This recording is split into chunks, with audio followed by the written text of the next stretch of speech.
funny thing happened. I got asked by a British subscriber of mine to cover some British news, and I was a little bit taken aback. I was like, how are you contacting me? I thought Britain is stuck in a temporal time loop. I thought you still do the 14 days to flatten the curve thing for the last year now. Because, Boris Johnson is Kronos, master of all time. He keeps resetting the timeline. There's a little bit of sadism to it, isn't there? Because you keep giving people hope. It's like, in 14 days, I promise I will let you go back to your work. I promise I will allow you to put food on the table, to feed your family. I promise I will allow you to make money so you can pay rent, so you don't have to sell your house for a big corporation to buy it. Huh?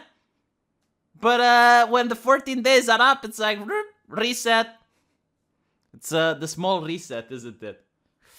Yeah, so I was a little bit taken aback. It's like, what, a British person is contacting me? Like, did they get out from the time loop? And they want me to talk about British news. I mean, okay, fine. I got something interesting. Apparently, a right-wing channel, television network, is going to be airing in Britain. It's called GB News. And they're saying it's like Fox News, but for Britain. And people are freaking out. Well, check marks are freaking out, because check marks are above the people. They're definitely way and above the common plebeians. But they're freaking out because it seems that this might actually have a lot of viewership. Might actually have a lot of people watching it. So they're freaking out. And they're making very interesting, but also very hilarious articles. Because you need to understand, like, check marks, they're not very renowned for thinking for themselves, but they are very renowned to reacting to certain dog whistles. Like, for example, if you mention wokeness or cancel culture, they act like Polly the parrot, going like, there is no cancel culture, quack, quack, pew, That's pretty much what you get.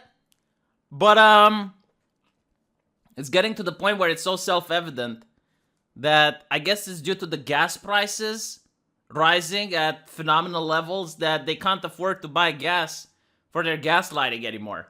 I mean, you're reading their articles, and it's such an amount of doublethink that you would need a two-headed ogre to be able to go through that doublethink.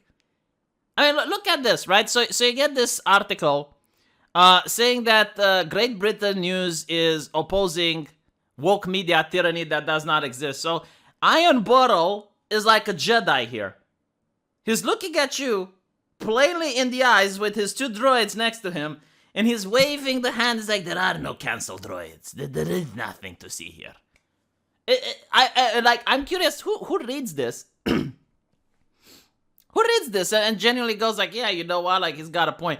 Because literally in his own article, and you don't even have to, like, scroll down in order to see it, he is saying, stop funding hate played into the channel's hands by demanding an advertising boycott, giving an impression that cancel culture, which has led to speakers being no platformed at universities, is being used to censor British media.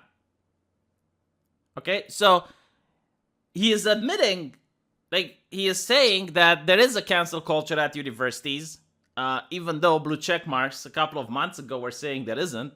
Now, I guess it has been established, like, it is known, Khaleesi.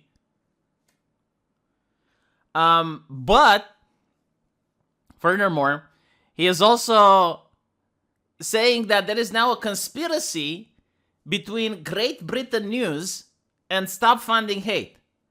And the conspiracy is that Great Britain News used Stop Funding Hate in order to push a narrative that there is a cancel culture by getting Stop Funding Hate to boycott, to threaten the advertisers to get them to boycott GB News. It sounds a little bit ridiculous when you put it like that, doesn't it? But that's literally what they're saying. They're saying that GB News is creating a narrative that there is a cancel culture and they're using Stop Funding Hate in order to do it. Now, we don't know if Stop Funding Hate is being a useful idiot, a pawn in this or not. But they are managing to take down a lot of advertisers from GB News. This is just like the most hilarious thing that I have ever read. It would be quite funny if it wasn't true, you know? If I wasn't almost dead tired because I'm doing wedding plans and whatnot, I would probably get my squeaky voice, get a little bit of outrage going. But there's no outrage left at this point. I mean, you're looking at this and it's just so bizarre. It is so bizarre when they put it into words, right? So you get a channel. Who the fuck is... So you get a television channel which hasn't even aired a segment yet. They haven't shown anything to the public. And you're already having leftist organizations freaking out and getting the advertisers to boycott. You know, there used to be a time when television stations would brag on the fact that they have a firewall between their advertisers and the news, because they wanted to show that the corporations don't get to decide the type of news you watch. You get to decide the type of news you watch, right? So if a channel would put out false information constantly, or they would mislead the public, then the public would just watch something else. They would punish the journalists for not doing their due diligence, because you'd have other channels calling them out. There is a competition there. I guess not anymore. I guess now it's the cyberpunk utopia, brought to you by the friendly Marxist at Stop Funding Hate. It's very interesting. What can I say? You know, they go on and they say there is no woke media tyranny. But it's very laughable if you actually know anything about the media in Britain. This doesn't really happen in the United States. Like, the United States might say, oh, our media is bad. No, you've no idea. Like, the media in Britain is there to terrorize the citizen. Quite literally, like, they will knock at your door asking if you've paid the BBC license. You know, you're being forced into your home. You're being locked in your cage. And you're not allowed to go to work to make money. On top of that, you get people from the BBC going like, hey, did you pay your license? Yeah. And by the way, if you complain about it, if you complain about the economical reason, like your motherfucker, I want to put food on the table, you're going to be said that you're against the science. Like, no, I'm not against the science. Okay, the science of me and my kids getting hungry is quite real. But anyway, right, I just like, neither here nor there. I'll probably go in trouble with YouTube if I keep mentioning this. It's like, yeah, the government doesn't have a plan for people who are being impoverished because they're not allowed to go to work. But anyway, right, again, neither here nor there. That's not the conversation. The conversation is that you look at the media in Britain and what they often do, like, this is the most funny article that you've probably read by now and you haven't realized it. But when I will express it and put it into words, you're going to understand what I mean. You get weird articles. It's like, here's a person you've never heard about. Like, here's an individual you've not heard about ever in your entire life. But here's why you need to hate him. Right? So this is a guy you don't know, but he did something bad. He made a joke. He said something offensive 10 years ago. He's friends with the guy who made the joke. And this is why you need to hate him. Like, let me give you an example, okay? The most comical one. Apparently there's a metal band, a rock band, who likes to cosplay as vampires in the Luftwaffe. So now you have articles saying that their lead singer is cosplaying, okay? He's not the real ideologue, but he's cosplaying as a Nazi vampire, and he is in the Brexit party, and this is why you shouldn't vote for the Brexit party, because the Brexit party support Nazi vampire. You can't make this up, man. You can't make this up. This is so freaking ridiculous. But it is what it is. You know, like, articles like this are a dime a dozen. I just showed you the most ridiculous one that got etched into my brain, because a couple of years ago, I had Sargon approach me, right? When he wasn't eating the lotus, he approaches me and is like, V, what about role-playing as Nazi vampires in World War II? We can play the Vampire the Masquerade, because they actually have, like, lore with that. Like, in their game, there is actually lore written on what the vampires did in World War II. And like, I don't know, man, this is like a little bit fucked up. Like, don't you know the current culture? Like, do you think something so edgy can be allowed? I mean, playing as someone that likes to drink the blood of the innocent is one thing, but like, I don't know, like in World War II, problematic. Can't we be communists? Like, communists is definitely encouraged. Maybe the algorithm will push us up if we play as communists. But no, like Sargon is like, nah, man, like what's going to happen? You know, like obviously it's a pen and paper game. You know, it's make believe.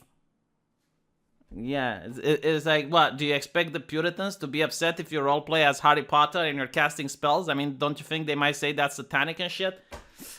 Which is apparently what they did to a rock band. And yeah, like, I mean, that's the environment that the media is in Great Britain. That's the type of content that they put out. So, of course, they're afraid when they might actually have to deal with some competition that puts content up that people want to read. Like, for a change, it's not going to be what the politicians want you to know. It's going to be like what the people are actually concerned about. So they're freaking out. It's like, oh my god, it's going to be like Fox News of Britain. You know, it's kind of funny that they don't mention it can be like Sky News Australia. Like, Sky News is a very bizarre thing. Like, I'm pretty sure there's a reason for it. I don't know what it is, but like someone could explain it to me. Why is it that Sky News Britain is insanely progressive? I mean, just insanely so. Batshit crazy progressive, okay? But Sky News Australia is batshit crazy conservative. Like, if you think Fox News is right-wing, you should just check a couple of segments of Sky News Australia. Like, sometimes I wonder, like, how their videos don't violate the YouTube community guidelines. If I were making videos as spicy as Sky News Australia, I would probably get booted off the platform. Kind of funny, you know, like the your old prison colony has more free speech spirit than Great Britain, right? Because in Great Britain you have individuals from Stop Funding Hate targeting news channels before they even air a segment. Yeah, it's just like the most bizarre stuff. You know, what can I say?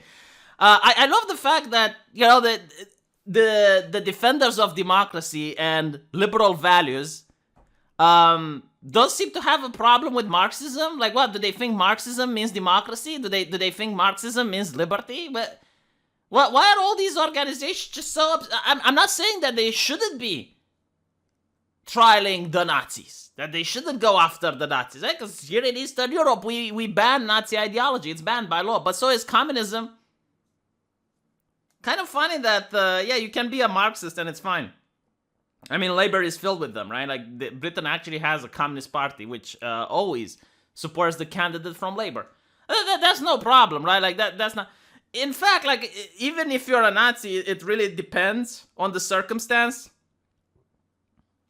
There's a prince, by the way, which married Duchess Markle, Prince Harry. And he cosplayed as a Nazi. They made the stink about it for a while, but then they dropped it. Now they don't mention it. I guarantee to you that if the Brexit party starts going into the elections again next year under a new name or whatever, but with the same people, they're going to bring up the rock band again. Funny how that works, right? Like, as long as you're doing what you're supposed to do, they don't bring up the skeletons in the closet. Assuming that even skeletons, right? Because we're not talking about ideologues and people that actually, like, what do you think is going to happen? You know, like someone dressed in an edgy costume at Halloween. Big fucking whoop. If you'd have dressed as Stalin, none of you would complain. Yeah, anyway. I'm going to fly out in a rant if I keep doing this, so I'll just end it here. I'm interested to see what GB News is going to have to say. I mean, by the looks of it, it's probably going to be incredibly spicy, right? I mean, it's so dangerous to society that you need to convince advertisers not to advertise there. Good. It makes me think that at least it's not going to be affiliated with the 1%. I don't think like corporations are going to fund revolutionary movements, right? So wokism as a revolutionary movement is probably wouldn't get funded by corporations if it was genuine revolutionary. I definitely think that woke culture is going to go the way of hippie culture. Like, hippie culture also used to have a very strong and powerful grip on society.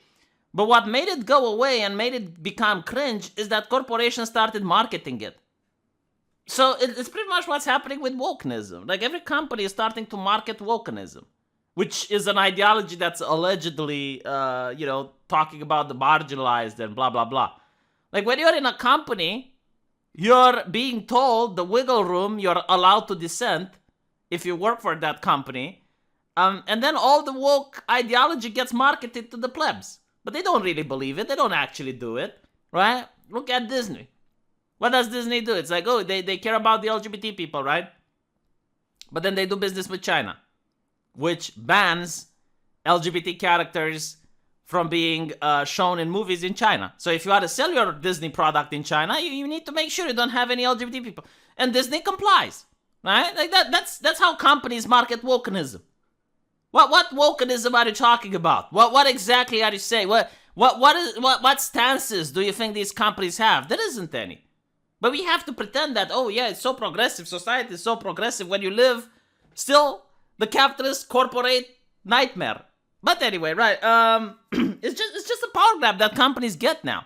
You know, they get to pretend they're woke, so they get more power in culture, getting to decide what news you're allowed to see and what news you're not allowed to see by boycotting news channels. Anyway, right, let me know what you guys think, and I'll see you in the comment section. Take care.